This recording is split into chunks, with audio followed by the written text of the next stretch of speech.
বাবা আমি রেডি। আব্দুলকে গাড়ি বের করতে বল। হ্যাঁ হ্যাঁ বলছি। ও গাড়ি বের করে অলরেডি 15 মিনিট ধরে অপেক্ষা করছে। আমরা যাই।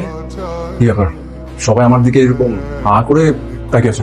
আমি ভেবেছি আজকে থেকে আমি ব্যবসায় মনোযোগী হবো। দ্যাটস অ্যামেজিং ভাইয়া।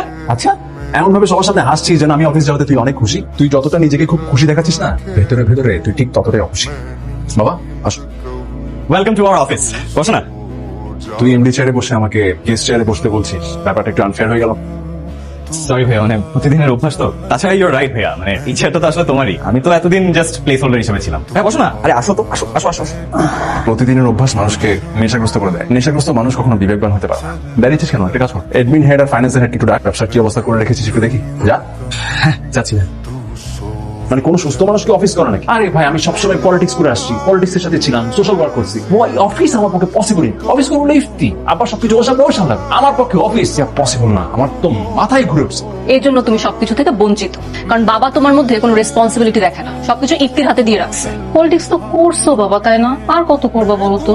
করে কি পাইছো? নমিনেশনটা পর্যন্ত পাও নাই। এখন নিজে বাবা হচ্ছে, রেসপন্সিবল হও এখন। আচ্ছা শোনো, আমি না আজকে সকাল থেকে একটা জিনিস ভাবতেছি। কি?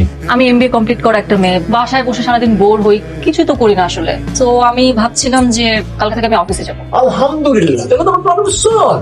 ইফতি, আমি একটা জিনিস বুঝতে পারছি না। লাস্ট 5 ইয়ার্স ইয়ার টু ইয়ার আমাদের কোম্পানির ব্যয় বেড়েই চলছে। ভাই বাড়লে তো ব্যয় বাড়বে। কিন্তু ব্যয় যদি আয়ের থেকে বেশি হয় তাহলে তো আর। আমি অ্যানালাইসিস করে যেটা বুঝতে পেরেছি, আমাদের কোম্পানিতে অহেতুক অনেক এমপ্লয়ি আছে, তাদেরকে এই মুহূর্তে কোম্পানিতে কোনো প্রয়োজনই নেই। প্রয়োজন ছাড়া আমি এমপ্লয়ি নিয়োগ কেন দিব? তাছাড়া এখানে তো কেউ বসে বসে স্যালারি নিচ্ছে, কাজ করে নিচ্ছে। আমি তো আমার সামনেই এমন একজন এমপ্লয়িকে দেখতে পাচ্ছি যাকে এই মুহূর্তে কোম্পানিতে কোনো প্রয়োজন নেই, তবুও বসে বসে অনেক মোটা অঙ্কের টাকা নিচ্ছে। আরে ইফতি, রাগ করছো? এই তুমি বাবাকে বলো না কিন্তু আবার।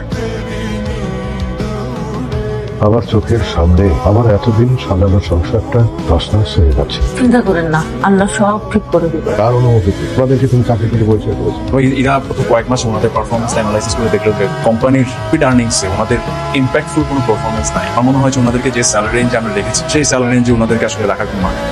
সেই জায়গায় আমরা আরো কম স্যালারিতে আরো দুজন ইয়াং ট্যালেন্টেড লোক রাখতে পারি, যেটা আমাদের কোম্পানির জন্য আরো অনেক বেশি বেনিফিশিয়াল। কোম্পানির জন্য কোনটা বেনিফিট আর কোনটা বেটার হবে সেটা কি তোমার কাছ থেকে আমাকে শিখতে হবে? আপনারা যান, নিজে নিজের কাজ করুন।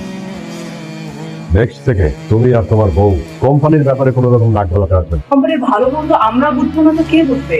নাকি আপনি এই আশায় আছেন যে আপনার ভাইয়ের ছেলেকে সব বুঝবে? সংযত হয়ে কথা বলো। আমি আমার কোম্পানির দায়িত্ব কাকে বুঝিয়ে দেবো কি দেবো না সে কৈফিয়ত কি তোমাকে আমার দিতে হবে? আনঅফিশিয়ালি কোম্পানির ফিউচার ওনার আমি অত কোম্পানির ভালো মন্দ দেখতে হবে, তাই না? ভাই আপনি কি বলতে এগুলো? আমরা অসুস্থ, তোমার এখন এগুলো বলার কোনো মানে আছে? তুই মাঝখানে কথা বলছিস, তোকে তো কথা বলতে বলিনি। বাবার প্রতি তুই খুব দরদ দেখাস না, আবার এই সিচুয়েশন তুই দেয়, তুই সবকিছু মাস্টার।